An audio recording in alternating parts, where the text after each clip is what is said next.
Ce podcast vous est proposé avec la participation du fanshop No Watch.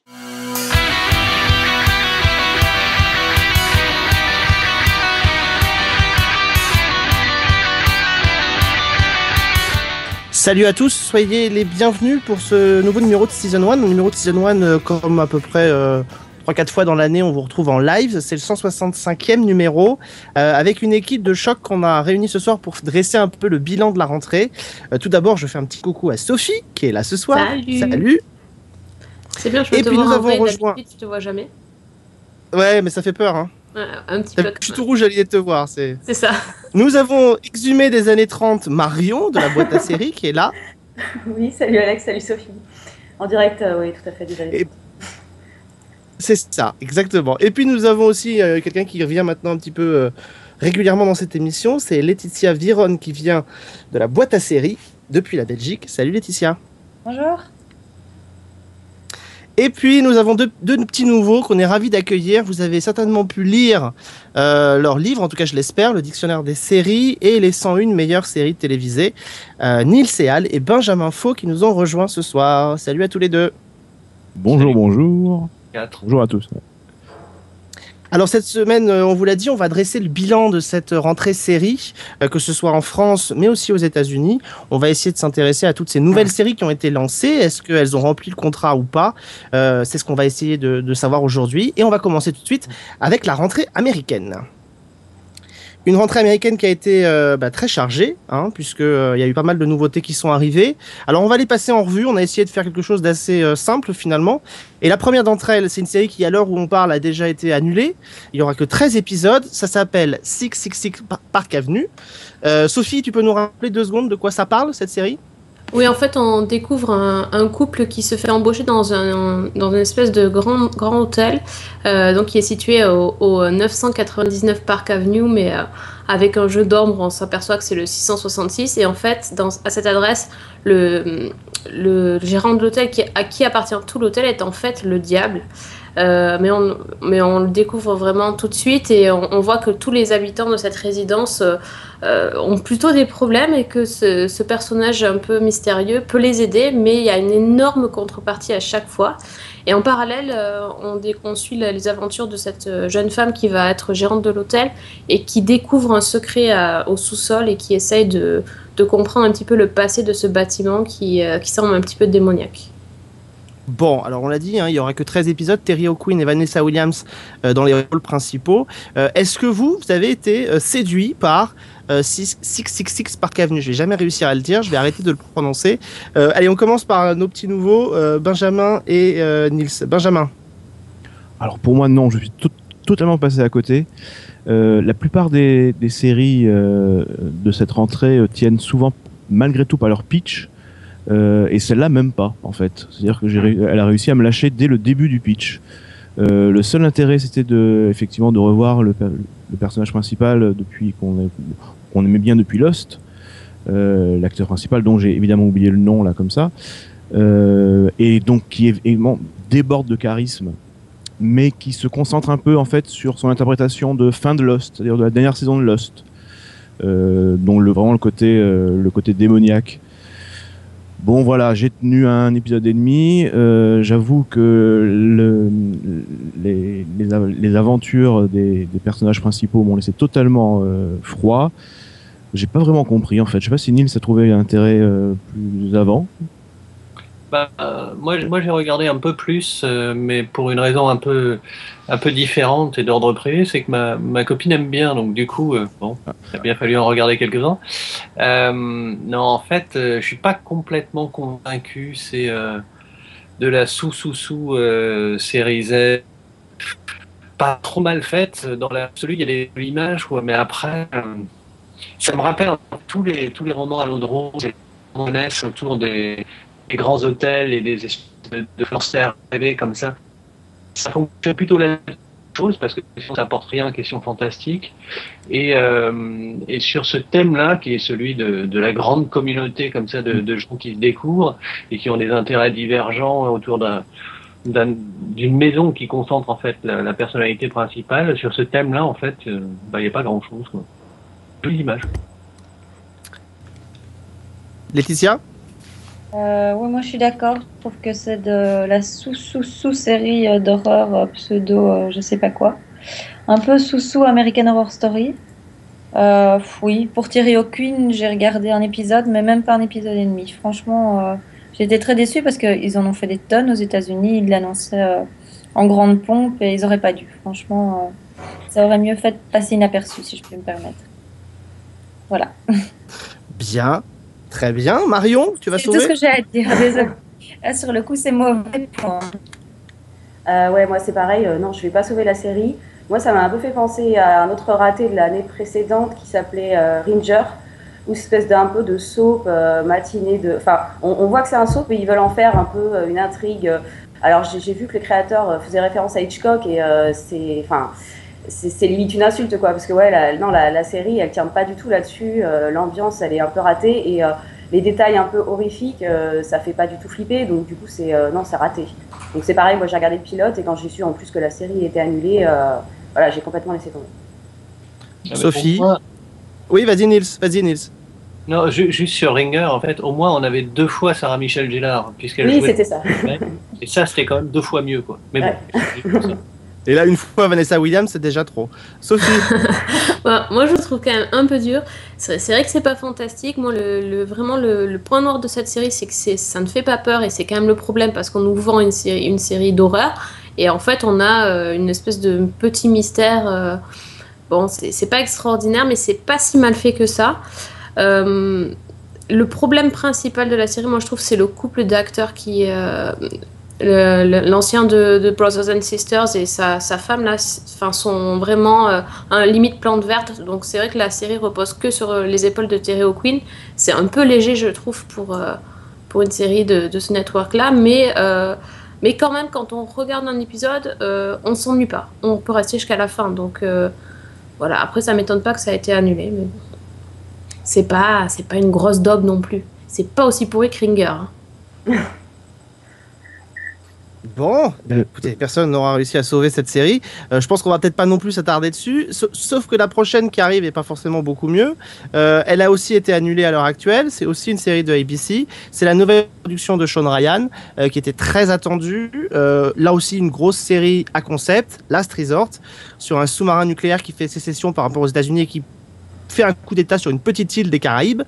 Qu'est-ce que vous en avez pensé? Est-ce que Sean Ryan vous a satisfait, vous a déçu ou pas? Qui se lance? Moi, je veux bien. J'ai été très Vas-y. déçue. Franchement, j'ai eu du mal à arriver jusqu'au bout du pilote, pour être honnête.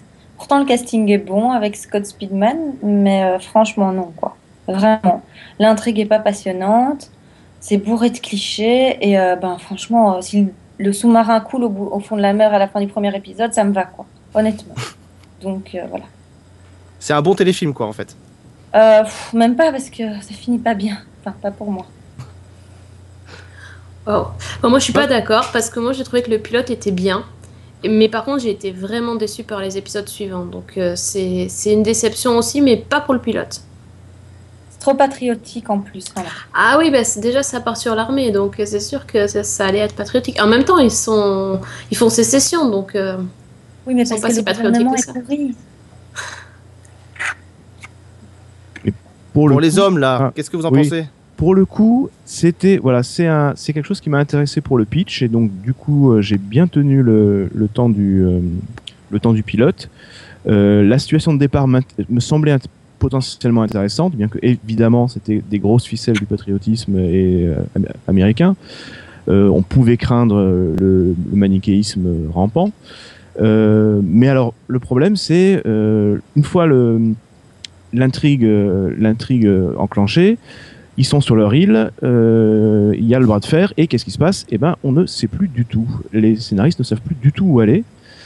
Et voilà, on se dit bon, bah, ça peut durer 3 saisons comme ça aussi bien, ça peut se finir dans 2 épisodes. On sait pas du tout où ils veulent aller.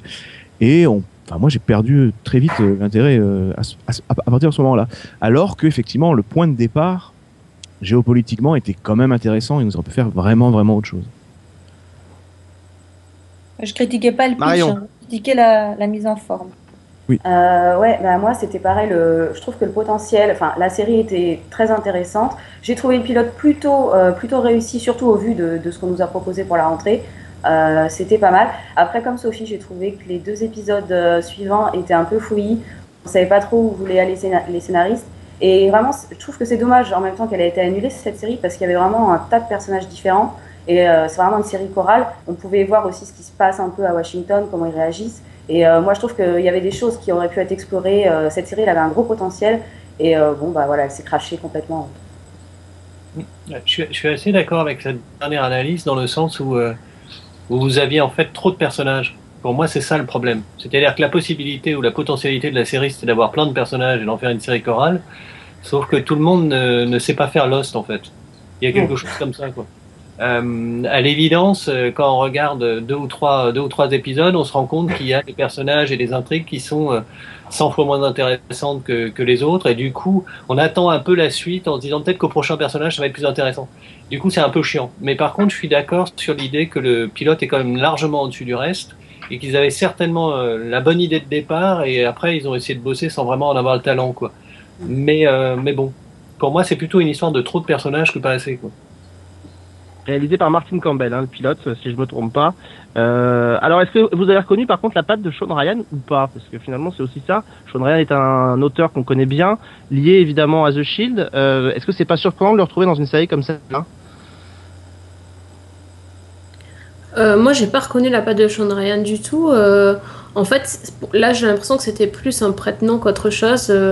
Et puis, enfin, on regarde pas vraiment la série parce que c'est du Sean Ryan. Faut quand même. Ou alors, il y a un petit problème. Faut quand même s'attarder sur le pitch. Donc, non, je sais pas trop ce qu'il venait faire là. Les autres, non, personne ne veut rajouter quelque chose sur Last Resort, qui n'aura donc pas plus de 13 épisodes comme 666 Park Avenue. On passe à la série suivante. Série suivante, moi, c'est l'un de mes coups de cœur de cette rentrée. Alors, je sais pas si les autres vont être d'accord, mais ça va être intéressant. C'est la série Nashville. Connie Brighton, Hayden Panettiere. C'est un soap dans le Tennessee profond, autour d'une star de la country vieillissante et d'une jeune aux dents longues qui essaie de lui piquer sa place. Moi, j'ai trouvé ça génial. Est-ce que vous avez été conquis ou pas? Tiens, Nils. Alors, génial. Non, tu pousses un peu mes mères dans toutes les orties et dans toutes les marguerites à la fois, quoi. Non, très franchement, bon, je suis pas client.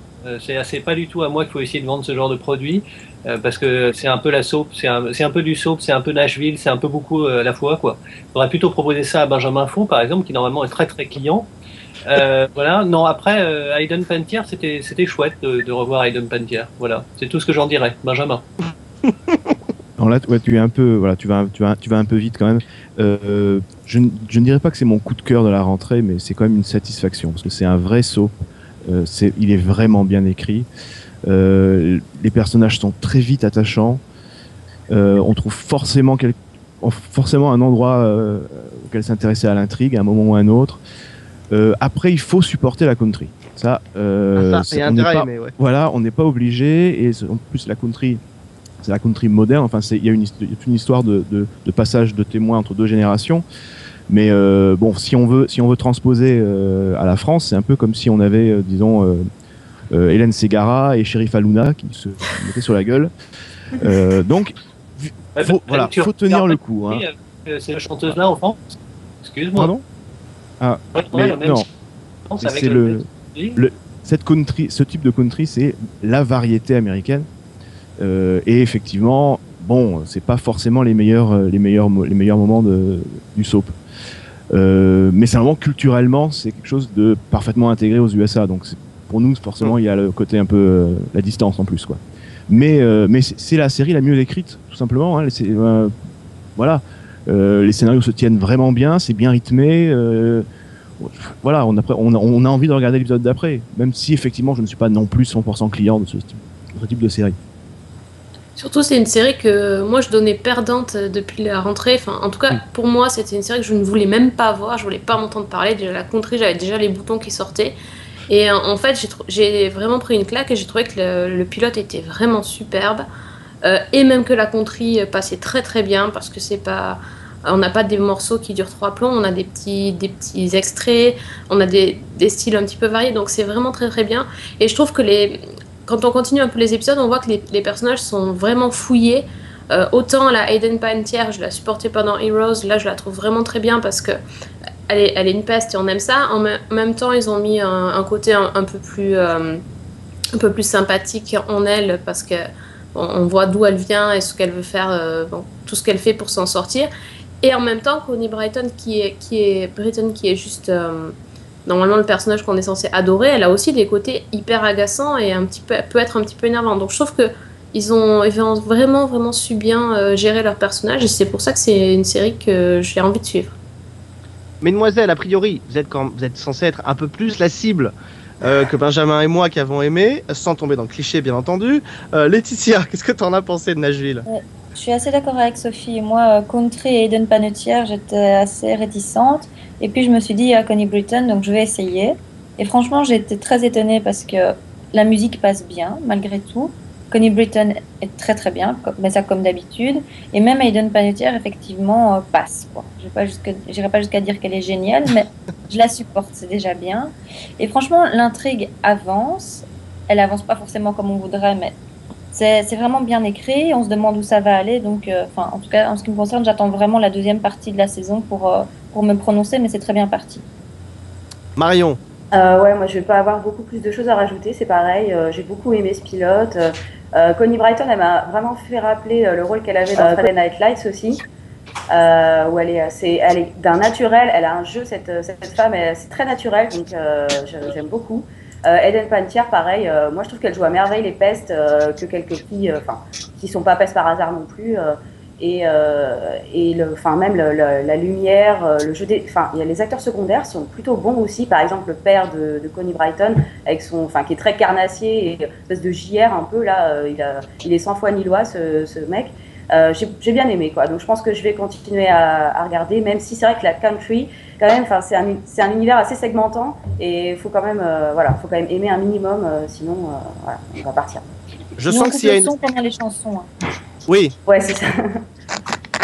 Je sens que s'il y a une réactualisation des 101 meilleures séries, il y aura duel entre Benjamin et Nils pour savoir à quelle position mettre Nashville. Je te le pardonnerai pas, Benjamin. Non, peut-être pas dans les 101 quand même. Peut-être pas dans les 101. On passe à des sitcoms parce qu'il y en a eu pas mal en cette rentrée. Alors on n'a pas choisi toutes les sitcoms. On en a choisi une dont on devait parler d'ailleurs dans une émission qui n'a pas vu le jour, qui s'appelle The New Normal, où comment un couple gay décide d'utiliser une jeune femme comme mère porteuse pour avoir un enfant. Avez-vous été séduit par cette histoire finalement qui tombe en plein dans l'actualité notamment française en ce moment? Qui veut se lancer? Qui veut commencer? Allez-y, je vous en prie. Qu'est-ce qu'ils sont polis, c'est impressionnant. Voilà, moi, non, parce qu'en plus, moi, je vais aller assez vite. Pour moi, c'est une catastrophe. C'est un naufrage. J'étais vraiment parti pour, au moins pour aimer ça ou pour essayer de suivre et de sourire. Non, c'est une masse de clichés, mais hallucinante. Les personnages positifs sont simplement niés et voilà. Les personnages qui pouvaient apporter un peu de folie, donc les opposants, sont trop effacés, en tout cas dans les premiers épisodes que j'ai vus. Non, c'est pâle, effectivement. Enfin, je sais pas du tout. Ça dessert complètement le propos en plus, j'ai l'impression. En tout cas chez moi, c'est-à-dire que vraiment là, je sais pas. La petite fille est insupportable. Le couple homosexuel est saturé de clichés. Enfin, vraiment. Et je n'ai pas. Et oui, pardon. C'est vrai que c'est une comédie et je n'ai même pas souri, je crois. Donc c'est vraiment pour moi, c'était une grosse déception. Moi, je suis assez d'accord. Je suis très déçue par Ryan Murphy déjà, pour commencer. Mais en plus, ça dessert, c'est vrai, le propos, parce qu'on a l'impression que ces homosexuels veulent avoir un enfant comme ils veulent avoir un animal de compagnie, quoi. Ils se lèvent un matin et finalement, ils ont envie d'un enfant. Ce serait sympa dans leur maison. Donc, ouais, très déçue. J'ai pas beaucoup ri non plus et je m'attendais à mieux. C'est ça qui est vraiment dommage. Oui, en fait, c'est assez gênant. Vas-y, Nils.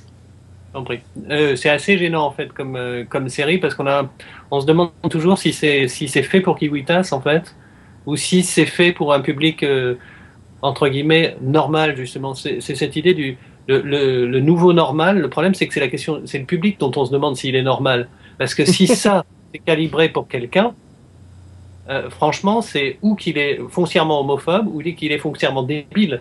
Enfin, moi, c'est ça qui me choque le plus en fait. C'est quelle idée ont les scénaristes du public à qui ils s'adressent, quoi. Parce que c'est ou complètement contre-productif, ou alors, ben voilà, les gens sont totalement débiles. Enfin, bon. Ouais, moi je trouve que surtout le problème c'est le format, hein, parce que comme tu l'as dit Benjamin, c'est une comédie mais on ne rit pas, donc là il y a un vrai souci. Peut-être que l'idée derrière peut être louable effectivement de mettre en avant ce couple-là, mais déjà il aurait fallu enlever tout ce côté caricatural, et puis peut-être pas faire une comédie, peut-être faire une dramédie, faire autre chose. Moi, les seuls moments que j'ai trouvé bien dans la série, c'est les moments un peu touchants vers l'épisode 3-4 où les homos réalisent qu'ils vont être confrontés encore plus à l'homophobie une fois qu'ils auront un enfant. Enfin, surtout, ils réalisent que leur enfant va être confronté à ça. Et là, tout de suite, on a un truc un peu intéressant. Mais sauf que ça passe pas vraiment. On n'est pas sur la sitcom, là. Donc, il y a un vrai souci avec cette série. Marion? Ouais, moi, je l'ai pas trouvée si horrible et mauvaise que ça. Après, c'est-à-dire que je l'ai comparé aux autres sitcoms, nouvelles sitcoms qui sont apparues cette année. Et pour moi, c'était un peu la moins pire avec Gohan, en fait. Alors, par rapport à, par exemple, une autre série comme Partners avec un homo aussi dedans, c'était encore pire. Le mec, c'était la cage aux folles. Enfin, c'était pire que The New Normal. Alors, c'est une série qui a des bonnes intentions, mais qui dans le propos, qui sait pas trop comment, je sais pas trop quoi en penser en fait de cette série. En effet, c'est une dramédie, ça c'est sûr. Enfin, moi, je rigole pas non plus à gorge déployée quand je la regarde. J'ai vu pour l'instant que 2 épisodes. Et j'ai pas non plus l'impression qu'elle est foncièrement, que c'est homophobe ou que les gens doivent être débiles pour la regarder. Moi, je sais pas, je reste curieuse quand même. Je pense que je vais regarder quelques épisodes pour m'en faire un avis prendre un peu de recul et voir ce que j'aime et ce que j'aime pas dans cette série. Parce que pour moi, c'est pas la série la pire par rapport à la représentation des homosexuels. Oui, mais enfin, en plus, Ryan Murphy n'a jamais été réputé pour faire dans la demi-mesure quand même. Oui. Benjamin, t'avais quelque chose à ajouter, non? Non, mais c'est vrai que les thématiques de Ryan Murphy sur la différence, etc., c'est un travail intéressant qu'il y avait déjà dans Glee. Mais là, non, c'est vraiment pas possible. C'est un ratage. Mais c'est un ratage comique, en fait. C'est un ratage vraiment dans l'écriture de la comédie. J'aurais aimé, j'aurais aimé que ce soit la même chose, mais qui m'aurait fait rire. Mais les mêmes thèmes et les mêmes problématiques, oui, ça aurait pu passer. On dirait qu'il veut pas faire rire, par contre, ça c'est vrai. J'ai pas l'impression que c'est une comédie. Enfin, c'est pas fait pour faire rire. J'ai plutôt l'impression que c'est un drama qui dure 20 minutes ou une demi-heure en fait. Moi j'ai l'impression qu'il y a des blagues qui tombent à plat quand même. Ouais. Ils essayent, mais ça marche pas. C'est comme les miennes, Sophie, tu vois, ça tombe à plat, ça fonctionne pas. Dis donc, tu lis dans mes pensées, toi. Moi, Ryan Murphy m'a fait beaucoup plus rire dans American Horror Story quand il a fait revenir Anne Frank que dans The New Normal. Enfin, ça, c'est un autre débat qu'on n'aura pas ce soir. Ouais, c'est méchant, c'est méchant. On va passer à un autre drama avant de revenir à une sitcom. C'est le nouveau drama de Dick Wolf. Dick Wolf, Ryan Murphy, Sean Ryan. On voit qu'il y a des grands noms quand même qui sont toujours à la manœuvre cette année encore au niveau des séries. Chicago Fire. Dick Wolf quitte l'univers des policiers pour aller sur celui des pompiers. Alors pour moi, le seul intérêt de Chicago Fire, c'est l'arrivée prochaine de Sarah Shahi. Est-ce que vous avez trouvé d'autres points positifs à cette série? Allez, Laetitia. En coupant le son et en matant, quoi, oui. Alors oui. Mais sinon, non, franchement, il aurait dû rester aux policiers. Honnêtement, je comprends pas. C'est une série dépassée pour moi. L'intrigue est pas passionnante, les personnages pas vraiment attachants. Moi, je suis passée à côté en tout cas. Allez, Marion, tiens, une autre femme pour parler des pompiers. Pareil. Alors moi, à la base. Moi, c'est un peu le plaisir coupable parce que j'étais partie pour regarder juste le pilote et pour trouver ça tout naze. J'ai dû être un peu hypnotisée par tous les garçons torse nu dans cette série. Mais finalement, j'ai regardé 5 épisodes d'un coup. Et c'est une série qui, je trouve qu'elle est très efficace, mais genre dans un genre très très grand public en fait. Enfin, ce que fait Dick Wolf. Enfin, on sait exactement ce qui va se passer. Les blessures du héros principal là, qui est un peu shooté machin. Il y a le quota de le black, la lesbienne, c'est vraiment la série ultra formatée. Et c'est vrai que ça nous apprend pas grand-chose, surtout après des trucs comme Rescue Me, ou je crois qu'il y avait New York 911 aussi, sur les pompiers. Donc clairement, voilà, c'est vraiment la série vide cerveau, comme peut être NCIS chez les flics, quoi. Enfin, voilà, pour moi, c'est ça comme série. Ah, alors, messieurs, Alors moi j'avoue que le mythe du pompier, voilà, je m'en fiche un peu. Donc oui, c'est sûr. J'avoue que voilà. Et non, et c'est surtout que j'ai eu l'impression de revoir vraiment une série que j'avais vue déjà 3, 4, 5, 6 fois, voire plus. Voilà, Third Watch, j'avais adoré ça. Ça me paraissait beaucoup plus moderne. Là maintenant, je ne peux plus. Je me suis demandé quand même plusieurs fois ce qui se serait passé si je découvrais le genre. Ce type de série, si c'était la première que je voyais dans le genre, et peut-être que j'aurais accroché quand même. Là maintenant, Third Watch quand même. Il y a Torchon la serviette. Hein. Oui. Mais Bon. mais effectivement, voilà. Donc je sais pas si j'avais été vierge de toute expérience comparable, peut-être que j'aurais accroché. Effectivement, Dick Wolf, là aussi, mais comme dans plusieurs séries de cette rentrée. Les grands noms, je ne vois pas trop ce qu'ils sont venus faire là-dedans. C'est un peu le souci. Ils réussissent pas à imposer leurs pattes, ouais, totalement. Ah, vraiment pas. Là. Enfin, pour ce cas-là, vraiment pas. Je pense. Nils, toi qui connais mieux Dick Wolf que moi d'ailleurs. Ouais, j'ai peur que tu dises les pompiers, mais non, ça sent son Dick Wolf, mais très honnêtement, ça peut passer en boucle dans ma cuisine pendant 5 ans, je m'en rendrai pas compte, quoi. Aucune odeur, aucune saveur, même pas celle du brûlé, enfin, je sais pas. Mais en même temps, j'ai rien à lui reprocher, hein, sauf de voir évidemment beaucoup trop de garçons torse nu qui effectivement ont pas le même torse nu que moi, quoi. Mais sinon ça va. Voilà. Alors, ne te flagelle pas comme ça, voyons. Sophie. Bah écoute, moi le charme des pompiers n'opère pas du tout sur moi. Moi, tu sais, c'est les tueurs en série, donc forcément. Donc j'ai même pas essayé. J'avoue, ça me disait vraiment rien. Est-ce que finalement, tous ces grands noms dont on a parlé depuis le début sont pas prisonniers d'une recette? Est-ce que c'est de leur faute à eux d'être un peu toujours dans la même rengaine? Ou est-ce que c'est le fait que travailler maintenant sur les networks, ça devient très compliqué pour essayer de proposer quelque chose d'un peu différent, d'un peu enlevé? En tout cas, je pense vraiment que ils n'arrivent pas, enfin les networks n'arrivent vraiment pas à proposer des choses différentes depuis 2-3 ans. Alors je ne sais pas s'ils n'y arrivent pas ou s'ils n'essayent pas. Hein, c'est très possible aussi que juste ils n'essayent pas ou voilà. Prise de risque zéro, quoi. Prise de risque zéro, voire voilà, voire sous le niveau de la mer. Après, je ne sais pas si c'est vraiment une volonté de la chaîne ou si c'est une sorte d'autocensure des créateurs qui retravaillent sans cesse les mêmes thèmes et les mêmes formes. Bon, il y a un moment, il va falloir vraiment passer à autre chose. Là, on est vraiment dans le creux. On est quand même dans un creux créatif évident sur les networks en tout cas. Ouais, c'est vrai que on sent que le fossé se creuse entre network et entre le câble de plus en plus. Et n'est pas prêt de s'arranger. En tout cas, on voit pas de signes encourageants, quoi. Bah non, là, pour l'instant, oui. Ouais.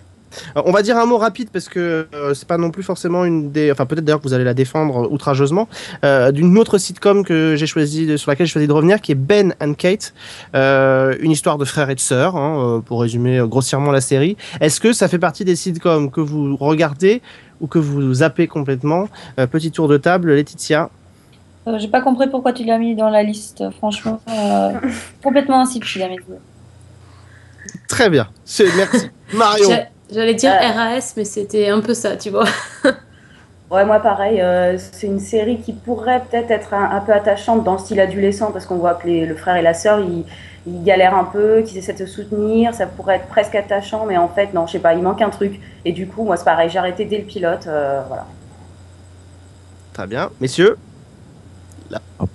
Pour moi, ouais, c'est une sorte de je sais pas, de concombre même pas salé, coupé en toutes petites tranches. Enfin voilà, pourquoi Nils? Je vois même pas le concombre, mais je zappe. Bon, on s'arrête pas de plus longtemps sur Ben and Kate, hein. On va passer à une autre série que vous allez, je suis sûr, adorer. Le pilote réalisé par Jon Favreau. La grosse série de NBC de la rentrée, Revolution.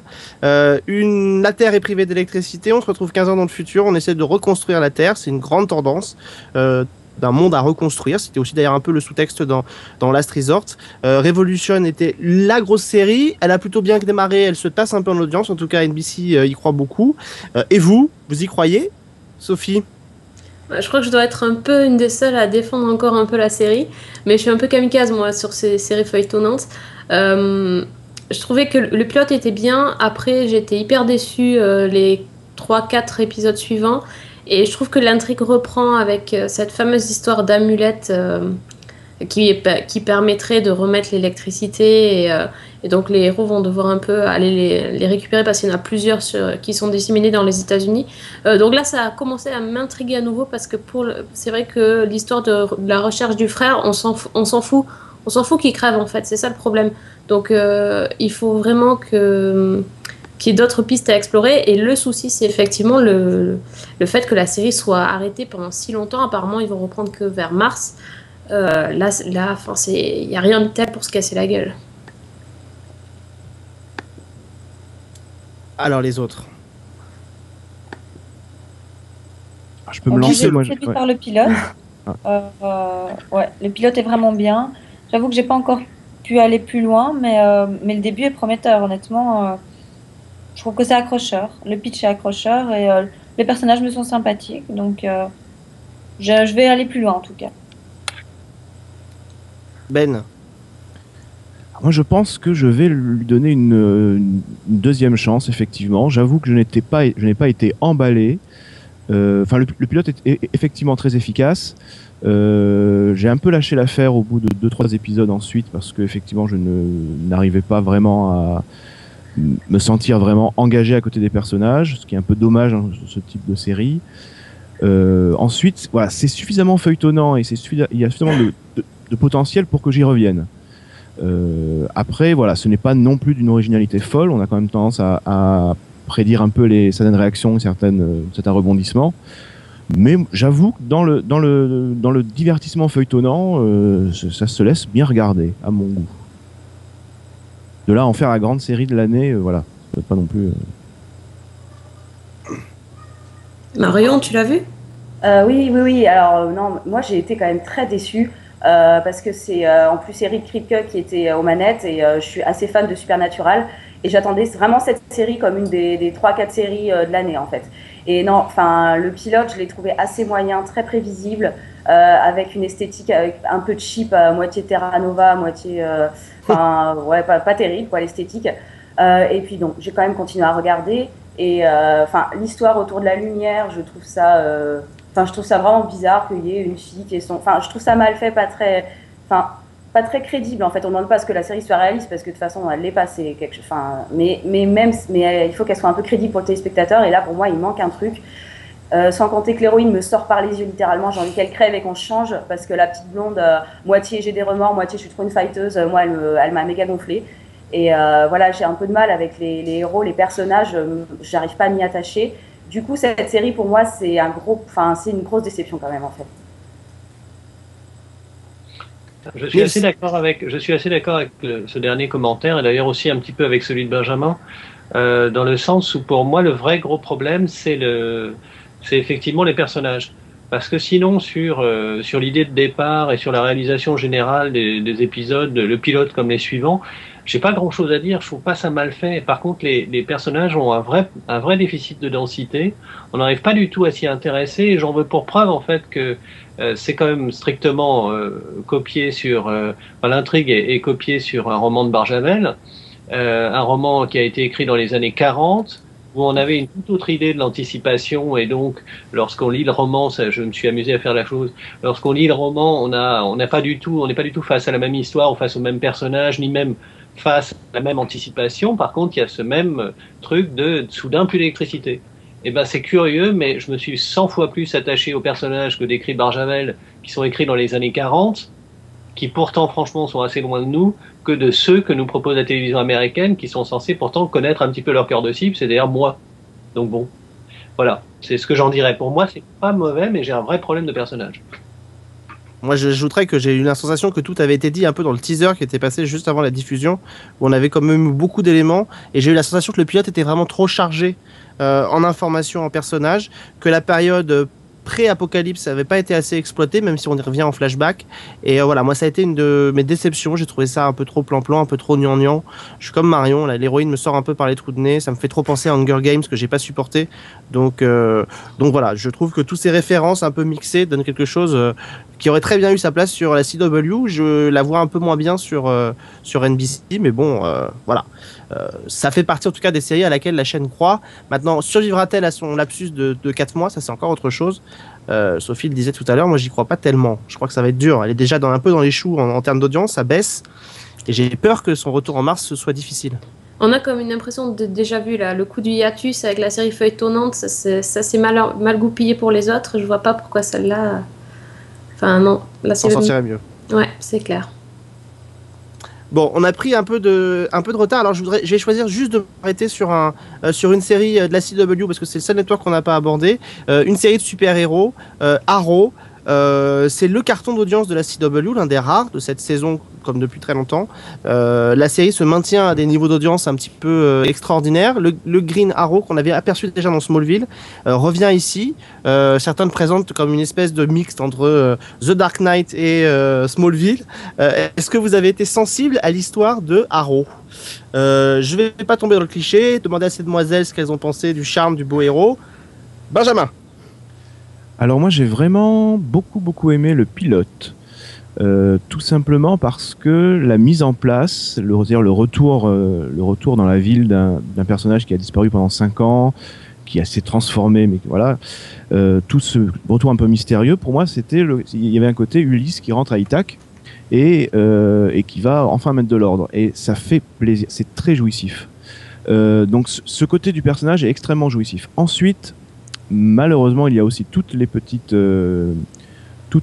intrigues secondaires, les histoires de cœur, les histoires, toutes les petites histoires parasites. Il a une petite sœur adolescente, on se demande un peu ce qu'elle fait là.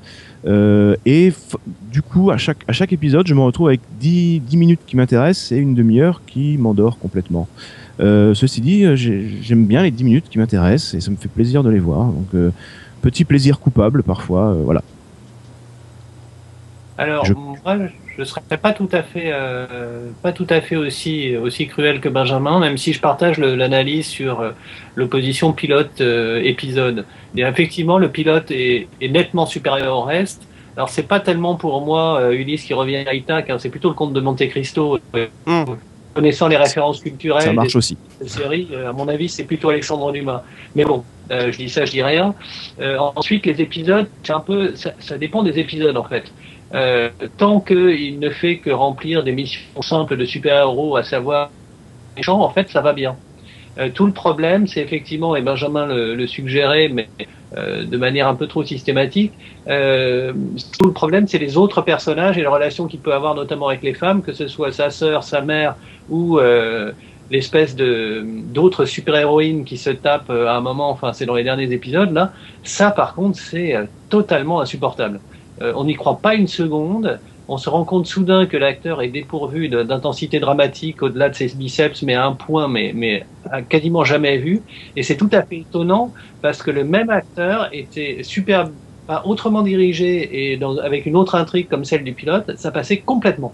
Mais alors, si vous commencez à lui demander de mettre quelque chose dans son regard qui se rapproche ou de l'amour filial ou de l'amour charnel, alors là, vous échappez, vous tombez complètement à côté. C'est étonnant. Mesdemoiselles, allez-vous défendre ce beau héros? Je te trouve dur quand même.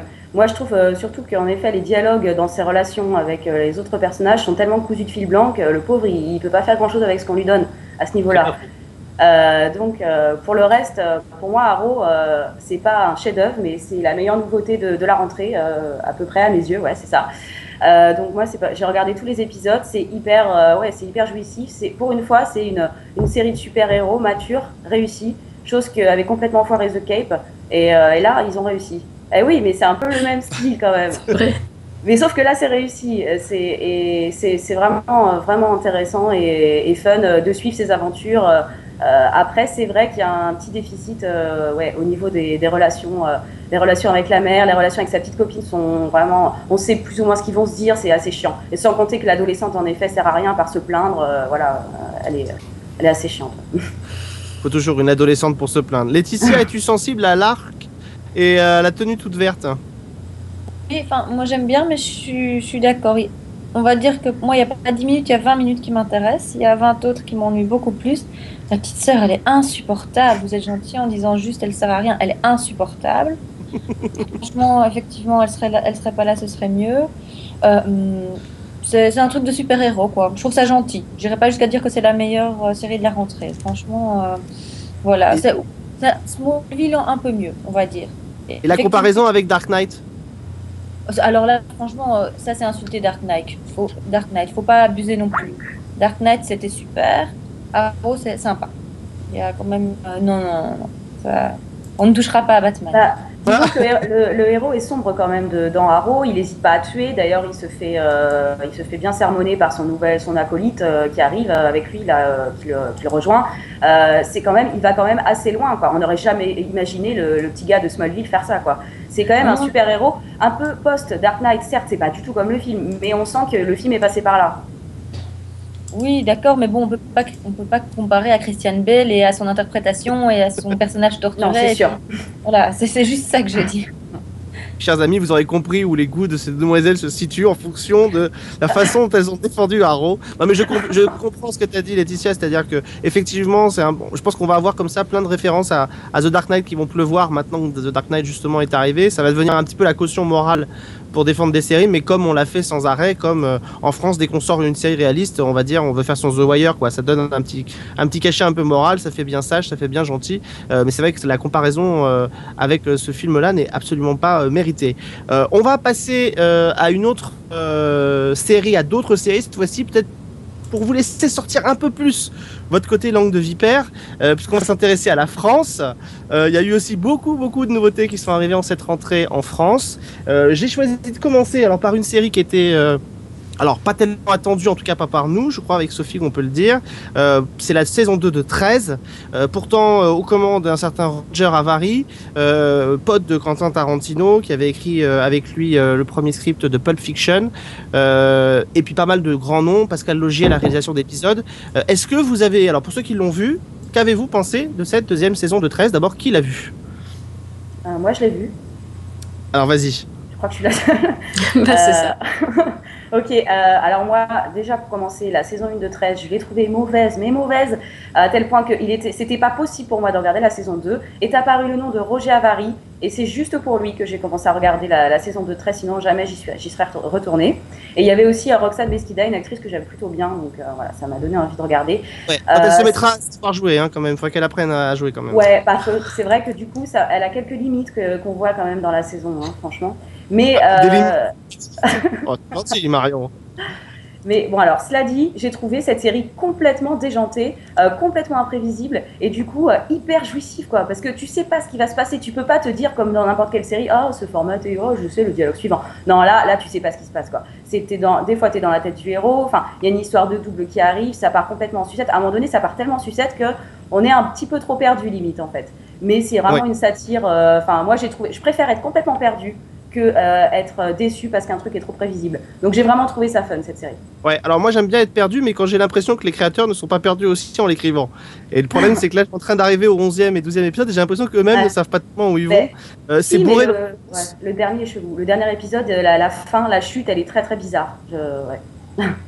Mais moi, je suis d'accord avec toi, j'aime bien Roxane Mesquida juste pour un point, parce que c'est quand même la première fois, depuis le temps que je commençais à travailler, c'est la première fois qu'une fille ne se soucie pas de savoir si elle est toujours enregistrée ou pas, pour me dire à quel point elle a détesté son partenaire de jeu. Et juste pour ça, je la trouve géniale, quoi. Balancée, alors que j'étais toujours en train d'enregistrer, qu'elle n'avait pas pu le sentir, que c'était une tannée de jouer avec lui. Donc juste pour ça, cette fille, je lui adresse mes plus sincères compliments. Benjamin, Roger Avary, ça pourrait te donner envie de la découvrir ou pas du tout? C'est pas un critère suffisant. Ça ne m'a pas suffi, en fait. Ça ne m'a pas suffi. J'avais tenté un petit bout de 13, la série, la saison 1.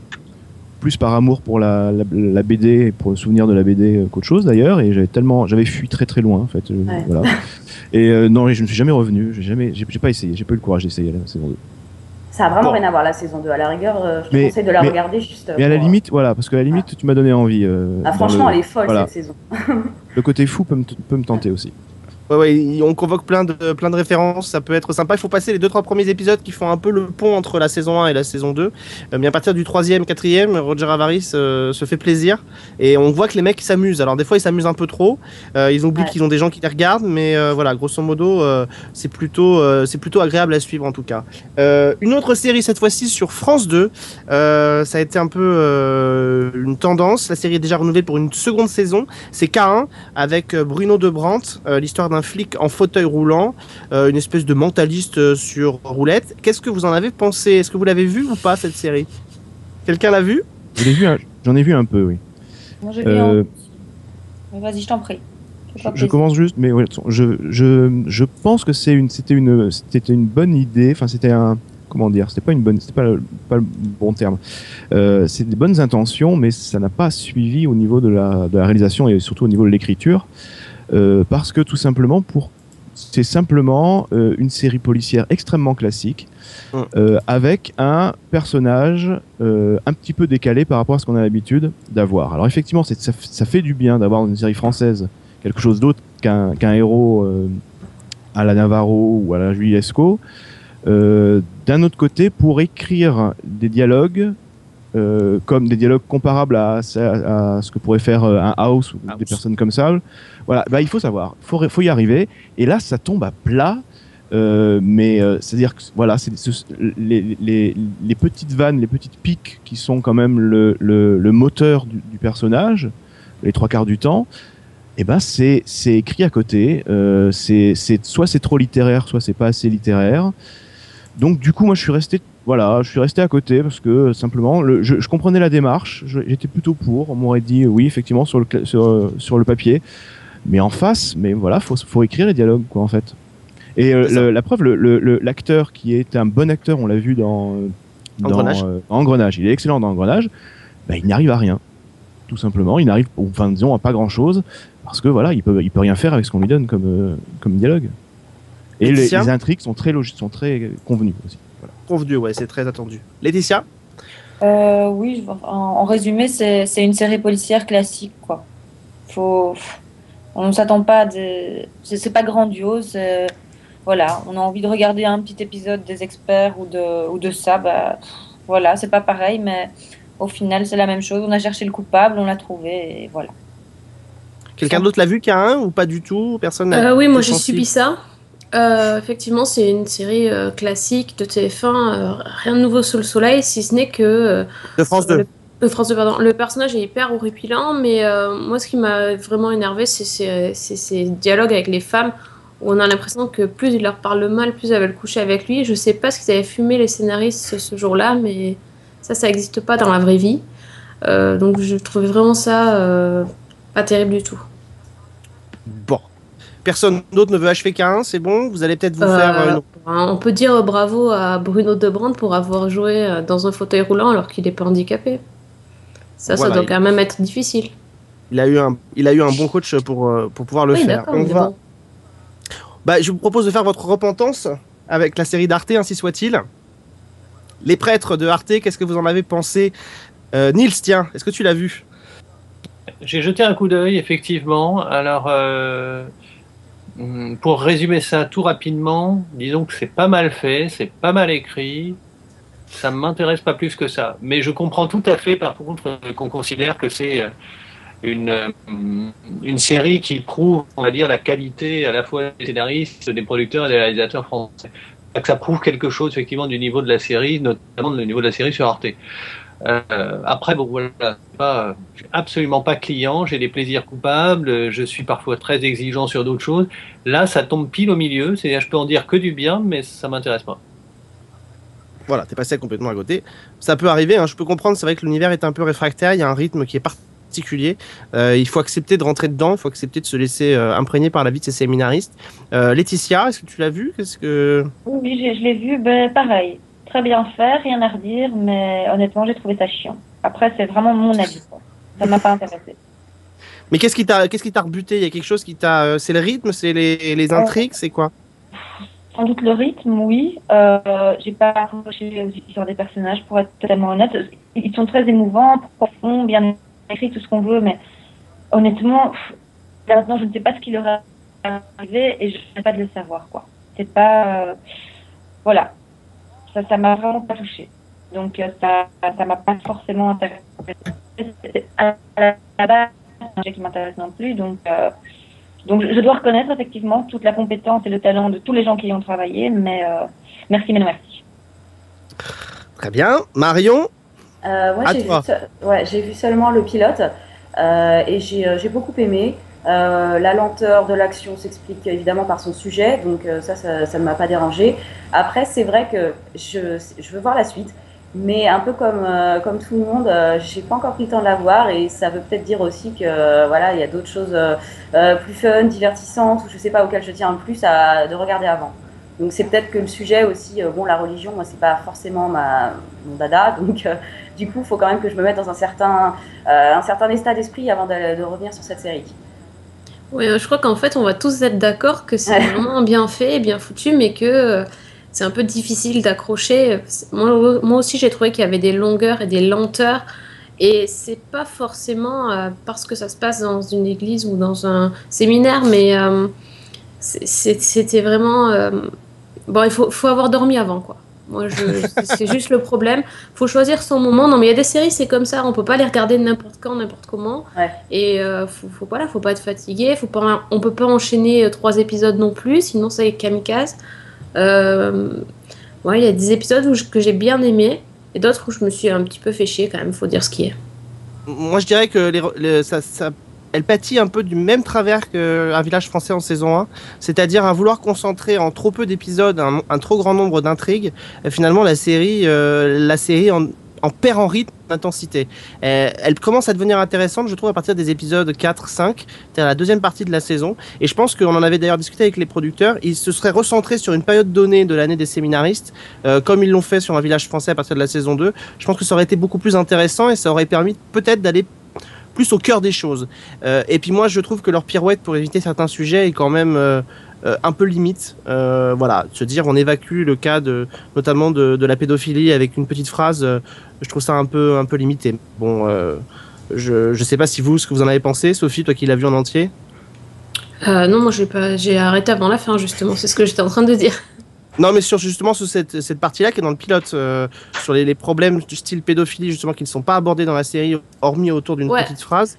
C'est vrai que c'est le sujet le plus gênant. Par contre, ils ont pas hésité à aborder l'alcoolisme du prêtre, et ça, j'ai trouvé quand même ça bien, quoi.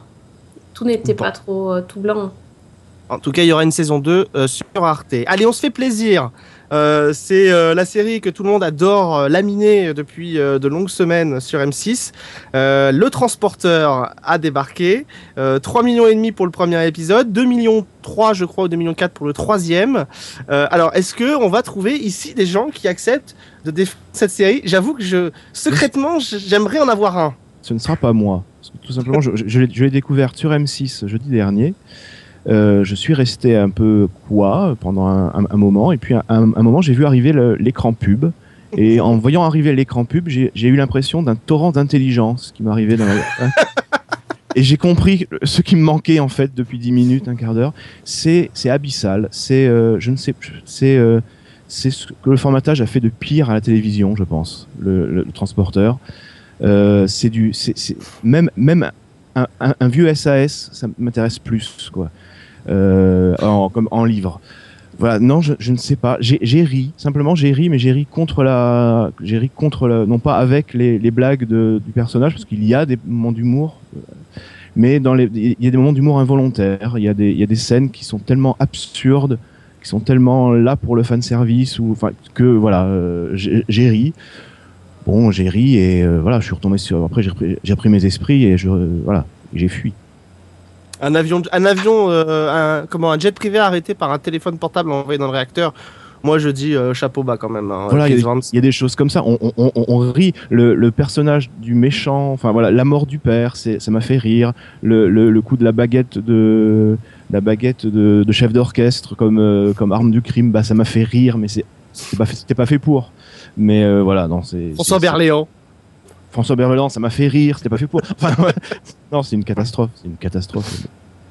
Nils, j'ai envie de t'entendre là-dessus parce que je suis sûr que voilà.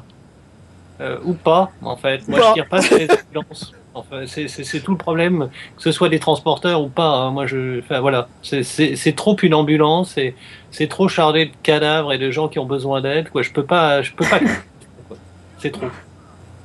Mais en plus, c'est un symptôme aussi, comme juste un mot, des nouvelles séries, enfin de ce genre de séries en coproduction internationale, et c'est les travers de ça. C'est-à-dire qu'on voit vraiment que tout a été conçu par 40 personnes avec des petites fiches qui s'envoient des petites notes en disant « Ah, il faudrait placer une scène de cul là, 1 minute 40, pas plus, ça suffira. » C'est le fonctionnariat de la série d'action, quoi. C'est une catastrophe. Et puis alors ce qui est génial, moi je trouve, c'est qu'on n'avait jamais entendu Besson se prononcer sur la série avant qu'elle arrive et avant que la presse la voie. Et alors depuis que la presse l'a vue et que les critiques ont commencé à sortir, on a Besson qui arrive en disant non, moi les gars, j'ai revendu le concept, c'est pas moi qui l'ai fait, je suis pas responsable de ça. C'est assez drôle. En même temps, quand il est allé sur Nos Limites, il nous a quand même confié lors de la projection presse qu'il connaissait pas le nom de ses comédiens et qu'il connaissait juste leur prénom de leur personnage. Donc bon, on voit qu'il est pas non plus si étranger à ce désastre. Marion, allez. Moi, j'ai été, scandalisée, mais surtout choquée de voir qu'en 10 minutes, je crois pas que la fille ait eu tous ses vêtements sur elle. Elle était tout le temps à poil. Enfin, c'était hallucinant. Et les scènes d'amour, donc c'est elle qui est à poil, et par contre, le héros, donc il est habillé comme dans les années 80, où il fallait que la fille soit en petite culotte, et le héros, lui, il avait toutes ses fringues. Donc ça, j'ai vraiment trouvé, c'est le truc qui m'a le plus énervé. Après, le reste, voilà, c'est pareil. Au bout de 20 minutes, moi, la pub est arrivée. J'ai changé, voilà. Donc j'ai même pas pu regarder l'épisode en entier. C'est un ramassis de conneries. Enfin bon, non, et surtout ce qui me fait peur par contre, c'est que la série a quand même fait 3 millions de téléspectateurs et que c'est plutôt un bon démarrage d'après ce que j'ai lu. Le premier, hein. Ouais, le premier, ça s'est cassé la gueule sur les 3 autres. Ouais. Bon, d'accord. J'espère qu'elle va pas marcher en fait, hein, parce que sinon, c'est un drame. Mais moi, juste les live tweets m'ont suffi. Je sais même pas comment vous avez réussi à tenir. Vous êtes vraiment maso, hein, faut le savoir. Mais là. Il faut regarder quand même avant de critiquer. Moi, je veux pas critiquer un truc que j'ai pas regardé. Donc du coup, c'est pour ça que j'ai quand même j'ai concentré. Non mais là, il y avait trop d'indices dans le trailer et tout, c'était pas possible. Trop d'indices sur Internet aussi, parce que c'est vrai que toute la presse était unanime pour. Il y a eu des lettres ouvertes incroyables, Alexandre, et puis plein d'autres articles qui disaient à quel point c'était une non-série. Laetitia, tu vas me défendre, j'en suis sûr, non? C'est ça. Tous les indices étaient là, ça allait être nul. Et effectivement, c'est nul. C'est de l'argent jeté à la poubelle, je pense que voilà. Oui, 3 millions d'euros l'épisode, hein, quand même, pour le transporteur. Hein. C'est 2 fois le budget pour un épisode des Revenants.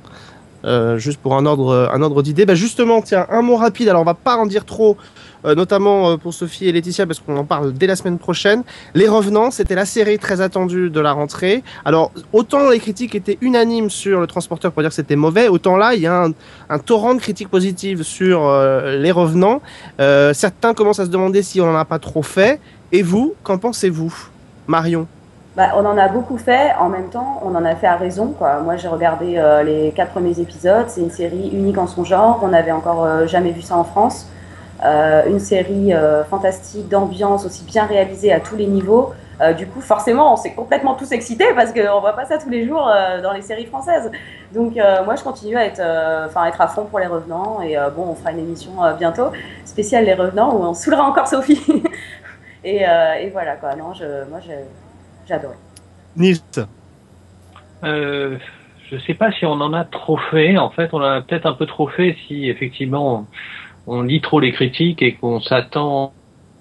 En fait, j'ai peur d'être déçu avec cette série. C'est-à-dire que je n'ai rien pour l'instant qui m'indique une quelconque déception. Je n'ai que de l'enthousiasme. Je ne suis que joie, je ne suis que bonheur ou quasi. Mais j'ai quand même un peu l'impression qu'il y a un moment où ça va me tomber dans la figure.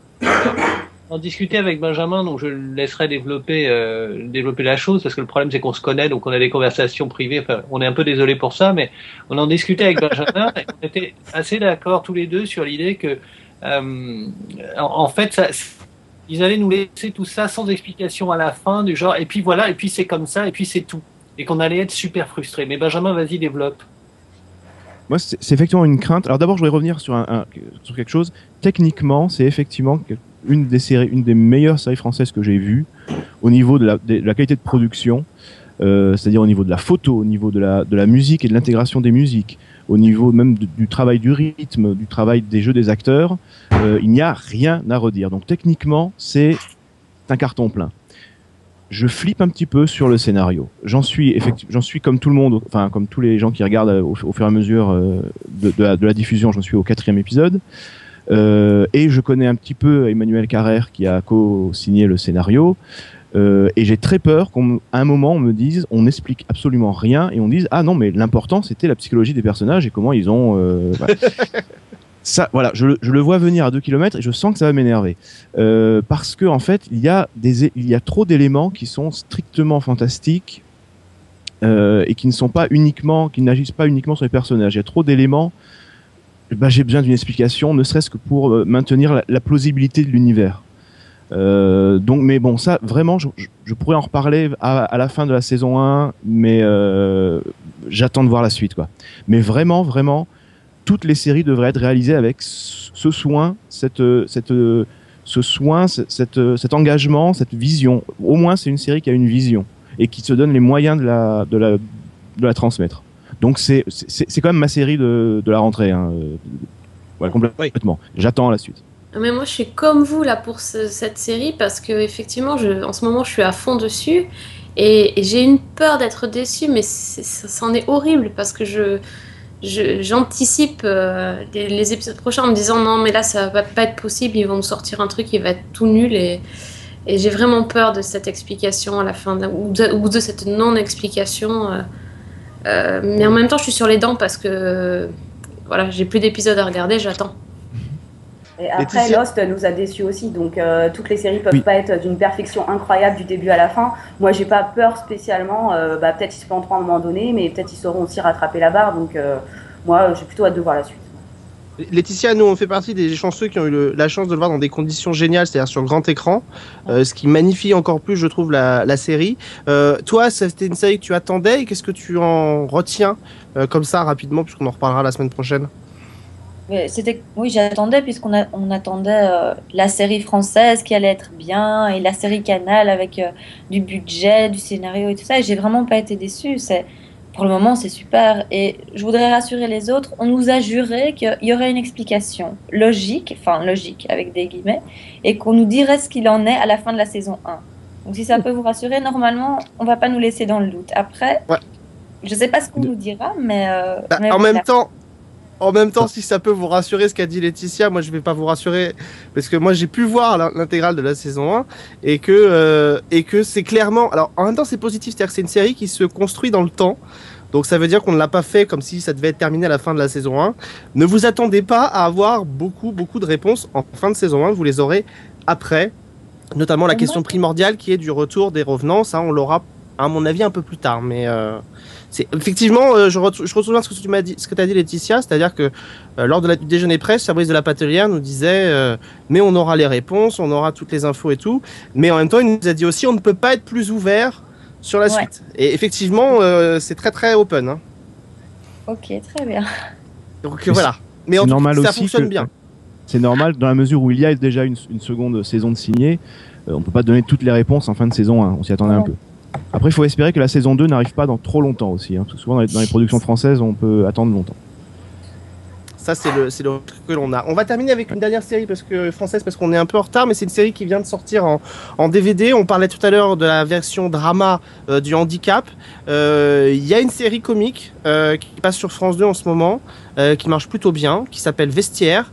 Le handicap façon comédie de France 2, une série que moi sur laquelle je n'avais pas accroché lors de sa première diffusion, que j'apprends à redécouvrir et que j'aime bien. Et vous, qu'en pensez-vous? Sophie, tiens, on en avait parlé un peu l'année dernière, t'avais pas aimé?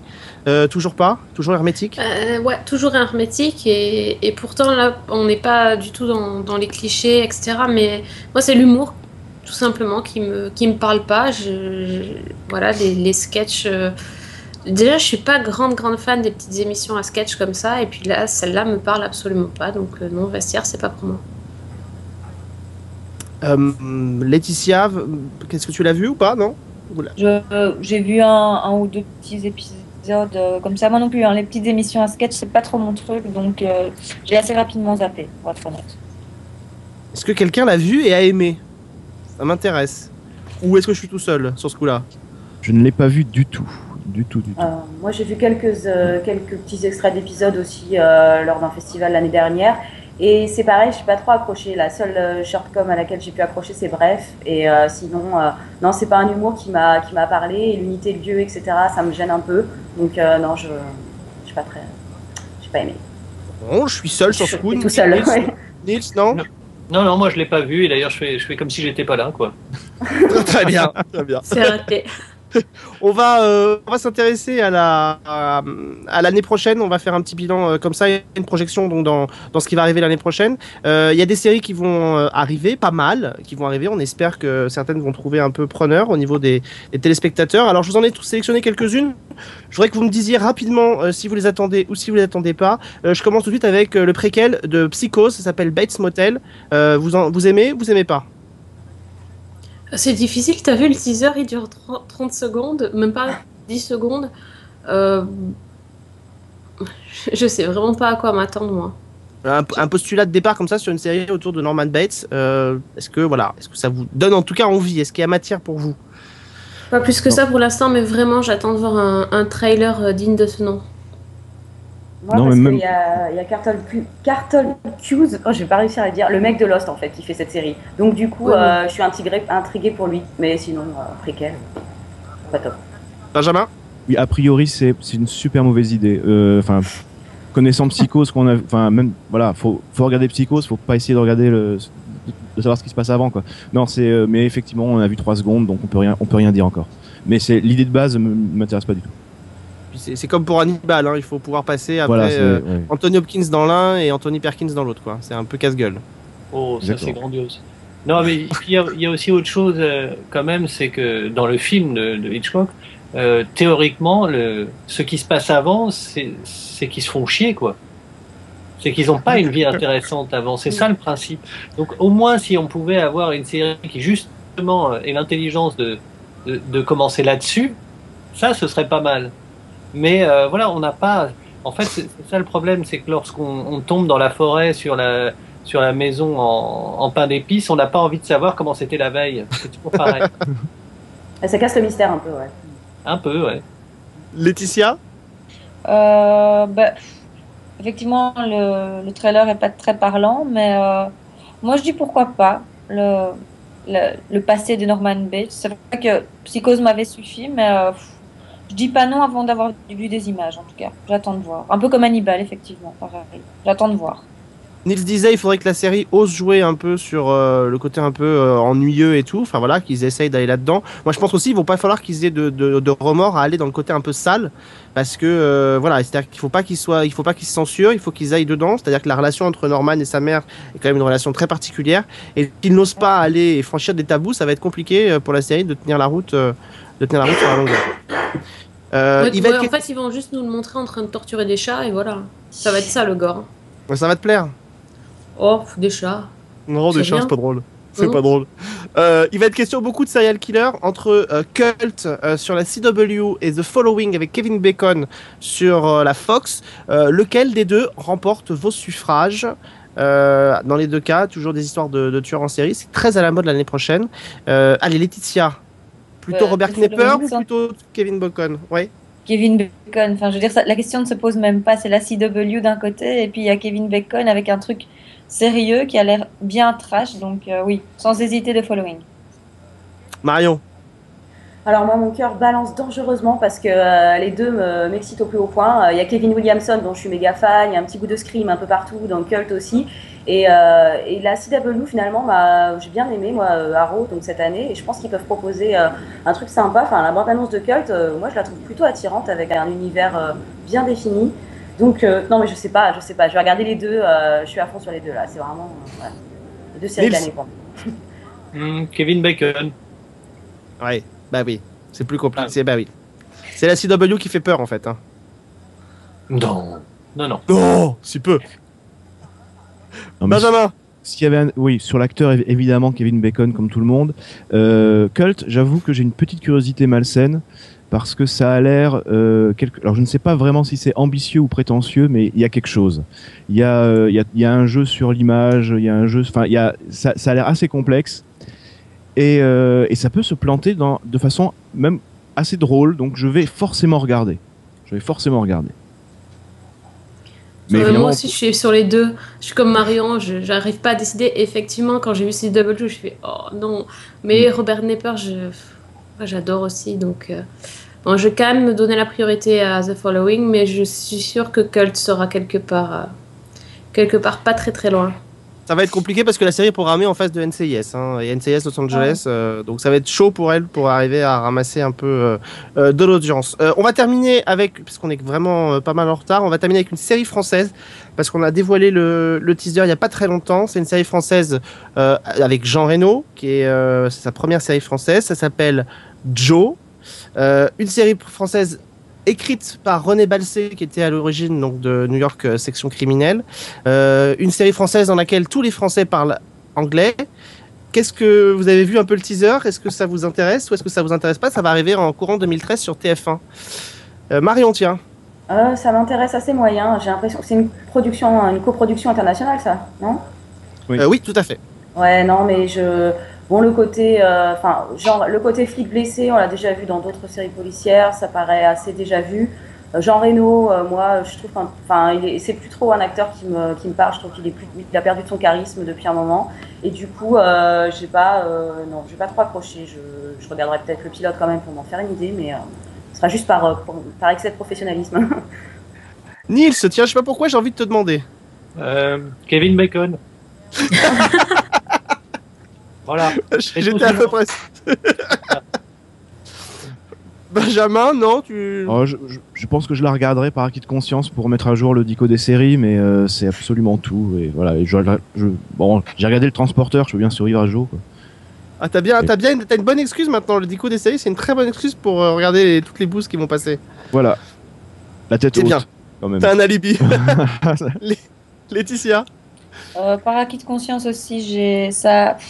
Pour moi, ça a l'air vraiment banal, voire mauvais, et j'ai bien peur que ce soit ça. Donc voilà. Oh, vous êtes dur par rapport à nos limites, ça va être formidable. Sophie.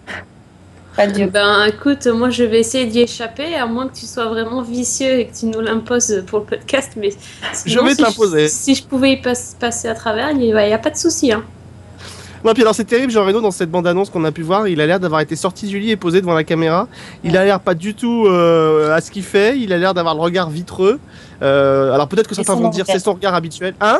Et son anglais aussi vaut le détour, c'est la totale. Et son anglais vaut le détour, ouais, c'est clair. Donc non, mais j'ai trouvé ça, enfin les images n'ont pas du tout donné envie. C'est vrai que c'est très rythmé par rapport à d'autres séries françaises, mais j'ai l'impression qu'il n'y a rien dedans et qu'il n'y a rien à en attendre. Donc je suis un peu embêté, c'est un peu la tendance des fictions de TF1 l'année prochaine. On a vu aussi qu'il y avait Crossing Lines qui va arriver, qui est une production avec Donald Sutherland et Marc Lavoine. Déjà le casting fait peur. Attention aux infarctus. Donc voilà, mais bon, c'est la grande tendance. TF1 essaye d'aller chercher des recettes faciles et efficaces. On verra si elle a raison d'y croire. Avant de terminer ce live, je voudrais qu'on fasse un petit tour de table rapide pour que vous me disiez un peu, en quelques mots, comment vous résumez cette rentrée des séries et où vous passez vos espoirs pour l'année 2013 qui va bientôt commencer. Laetitia. Première partie d'année assez moyenne. Franchement, j'ai eu beaucoup de déceptions. Il y a en gros juste Nashville qui m'a vraiment parlé, pour être honnête. Et allez, Arrow, on va vous faire plaisir. Mais j'attends beaucoup des séries passées en janvier, notamment The Americans, The Following, House of Cards. Donc voilà, j'espère que ce sera mieux l'année prochaine. Nils. Pour une fois, en fait, les séries françaises sont meilleures que les américaines. Moi, c'est ça que je retiens. Et ça, franchement, je ne pensais pas vivre assez longtemps pour voir ça. Non, je plaisante. Mais c'est pas loin en fait. Je prends au moins autant mon pied à regarder des séries françaises qu'à regarder des séries américaines. Et ça, oui. J'avais espéré le voir avant mes 70 ans. C'est plutôt bon signe pour nous quand même. On va quand même. Voilà. On a tellement ramé pendant des années. Ouais. Mais on pensait pas que ça arriverait. Mais ouais. Moi, je trouve que c'est plutôt positif que la France réussisse un peu à sortir la tête de l'eau. Marion. Au niveau américain, donc la rentrée pour moi, comme pour Laetitia, a été une grosse déception. Je retiendrai que Arrow et éventuellement Nashville, mais disons que Arrow a réussi à faire une série de super-héros sympa, ce qui n'existait pas trop avant. Par contre, pour moi, vraiment, si je dois dire une seule série, justement, c'est Les Revenants, quoi. Pour cette rentrée, pour moi, c'est la meilleure série que j'ai regardée. Donc c'est vraiment super. Moi, je trouve que les séries françaises prennent le pouvoir. Et moi, pour l'année prochaine, on a parlé donc des séries de serial killer, la grosse tendance. Je vais regarder, là, je suis à fond.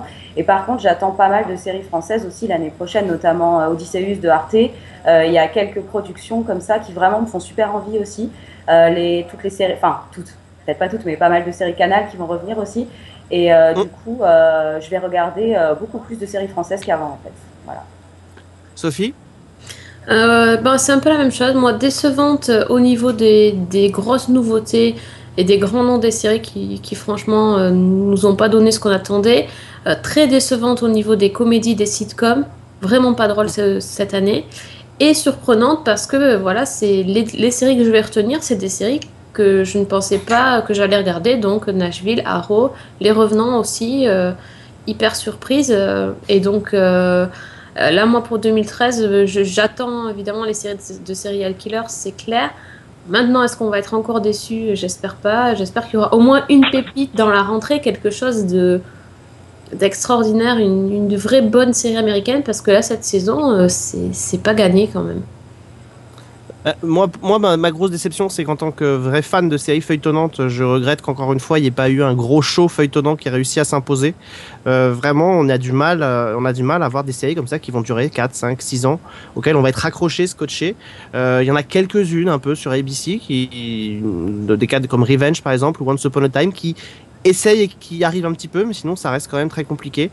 Le câble prend ses distances de plus en plus par rapport au network, où on a vraiment des séries très intéressantes. Laetitia en citait The Americans, qui fait partie des grosses séries qu'on attend pour 2013. Et puis la France qui commence à trouver vraiment son équilibre. Il y a toujours autant de mauvaises choses qui arrivent, mais il y en a aussi des excellentes. L'année va débuter avec une adaptation d'un roman de Jean-Christophe Granger sur Canal+, fait par Yann Kounen, qui s'appelle Le vol des cigognes. Ensuite, on aura notamment... Sous le soleil, Maison... tout ça. Sous le soleil qui va revenir. Non, mais on aura aussi la saison 2 de Maison Close, par exemple, et d'autres qui vont arriver. Donc, moi, je suis plutôt confiant. J'attends de voir ce qui va se passer. Et je guette de plus en plus, je suis comme Nils, on guette de plus en plus des séries françaises. Et puis, les séries européennes. Mais au rayon des séries françaises, voilà, il y a des choses intéressantes. On sait que France 2 prépare un remake de Accused, de la série de la BBC. On sait que Canal+ a préparé un remake de Bron. Voilà, des projets qui peuvent être potentiellement intéressants et qui vont faire que peut-être que, sans rigoler, on dira que les séries françaises sont mieux que les séries américaines d'ici quelques temps quand même. Faut pas non plus s'emballer des masses. Pour l'instant, il y en a une ou deux qui sortent du lot, mais c'est déjà bien. Peut-être aussi qu'on pourra se tourner vers les séries britanniques, non? Il me semble qu'il y a un petit Sherlock qui revient en 2013. Ouais, c'est vrai qu'on en a pas parlé, mais il y a plein de bonnes séries anglaises aussi. Il y a The Hour aussi que je reviens voir. Il y a beaucoup de bonnes choses. Bon, en tout cas, on aura l'occasion évidemment de refaire un point sur les séries d'ici 3 mois à peu près, en 2013, au mois de mars à peu près, avant un prochain live autour des Upfront. Ce sera à la fin de l'année. Je voudrais remercier en tout cas toute la chatroom qui a été avec nous ce soir. Remercier évidemment YouTube qui a permis à ce live d'exister. Et puis remercier celles et tous ceux qui sont venus participer à ce live. Je rappelle, alors, Laetitia Viron, série Fais-moi peur. Un site sur les séries avec pas mal d'articles et d'interviews. Marion, la boîte à séries, toujours messeriestv.fr. Et puis Nils et Benjamin, avec toujours 2 livres que moi je conseille chaudement, le dictionnaire des séries et les 101 meilleures séries télévisées. Pour les fans de séries, le Dico est vraiment un indispensable à avoir au pied du sapin si c'est pas déjà fait. Voilà. Et puis Sophie, bah voilà, qui est toujours là. Évidemment, on retrouvera. Fait partie des meubles. Fait partie des meubles. Hein. Elle a un gilet rose. Oh. Laisse-moi, j'allais le faire, mais je voulais saluer ton gilet rouge et ton mug rose aux couleurs de Season 1. Bravo Sophie en tout cas. Et un grand merci à Cédric Bonnet donc, qui a réalisé ce live en quasiment instantané, qui a permis à la chatroom de découvrir un peu toutes les images des séries dont on parlait. Merci encore parce que je sais que c'est un boulot costaud à faire et à gérer un montage comme ça en direct. Merci en tout cas à lui. Et puis on se retrouve donc très très vite, dès la semaine prochaine, avec Laetitia, avec Marion et avec Nicolas Robert. On parlera des Revenants, donc la série de Canal sur laquelle on va longuement s'arrêter. Et puis voilà, encore une fois, Nils et Benjamin, je suis ravi de vous accueillir pour la première fois dans Season 1 et j'espère qu'on vous retrouvera très bientôt. Mais on était ravis de partager ce moment avec vous. C'était une belle petite expérience. Ah, puis le torrent content. d'intelligence pour le transporteur et la pub, moi je retiens Eh ça. ouais. Ça, c'est ma phrase de la soirée. Moi, Merci le en tout cas. concombre était pas mal aussi. Hein. Le concombre était bien, ouais, c'est ça. Il y a un concours entre les deux là. C'est intéressant. On va se faire des petits moments cultes grâce à vous deux. En tout cas, merci beaucoup. On se retrouve très vite donc pour un nouveau live de Season 1 et dès la semaine prochaine pour un prochain numéro. Merci à tous de nous avoir suivis et à très vite. Merci. Ciao, ciao. Salut tout le monde. Merci, au revoir. Au revoir. Salut.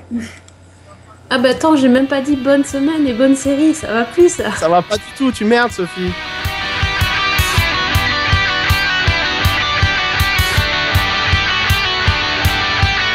It's all wrong, it's not the way it should be.